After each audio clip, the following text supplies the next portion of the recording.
How do African Americans regard Joe Biden's choice of Senator Kamala Harris to serve as his running mate? Richard Pollock explores that issue in Washington. What do Black Americans think about Joe Biden's choice of Senator Kamala Harris as his running mate? We spoke with Malik Abdul, a political strategist and commentator. People have talked about the enthusiasm gap of Joe Biden. What about Kamala Harris? Does she bring enthusiasm, or is there a similar enthusiasm gap? I believe she left the race with about 3% of the national vote.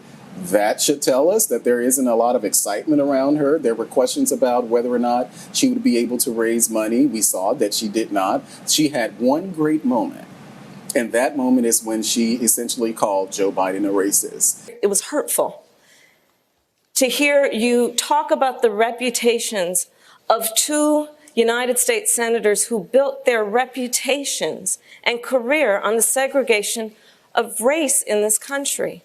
And it was not only that, but you also worked with them to oppose busing. I think she had about 2 or 3 weeks where she was riding high, all of the great coverage, and she really didn't do anything with it, in part because she's just not a great candidate. Talk to me a little bit about what happens with the African American male and the millennials.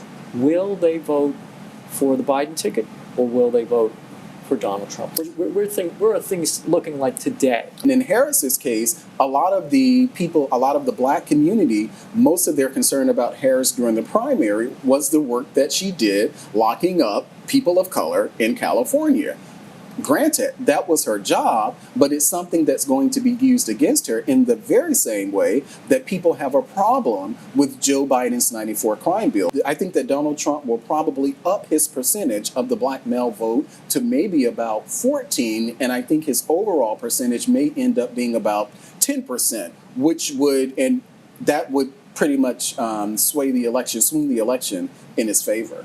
So do you think that the top cop label is going to hurt Harris? Yes, absolutely. And if we look at the conversation that we're now having around the country as far as policing is concerned, to have a top cop, someone who made a lot of laws, who locked a lot of people up, and granted that was her job, but when you have that top cop label, to say that somehow we should ignore that part of your history because once you become president or vice president, you're going to be more progressive, I don't think that that's something, as we say in the South, that dog won't hunt. What is your sense of where Black Lives Matter is going to come in terms of the Biden-Harris ticket?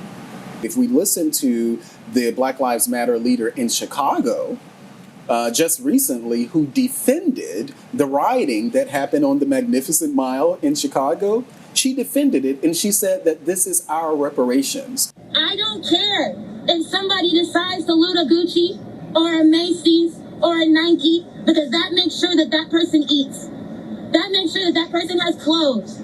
That makes sure that that person can make some kind of money because this city obviously doesn't care about them. Not only that, that's reparation. At some point, they will have to completely divorce themselves from Black Lives Matter, the organization, if not the overall movement. If you look at what even the recent polling that said, I think it was probably about 60 or 70 or something percent, where they surveyed the many in the Black community, and we said, no, we want policing in our neighborhood.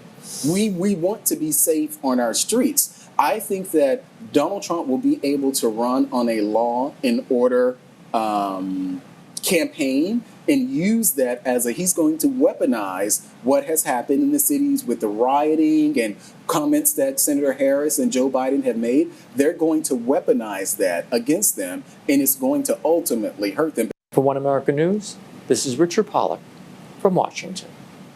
Want to see more videos like this?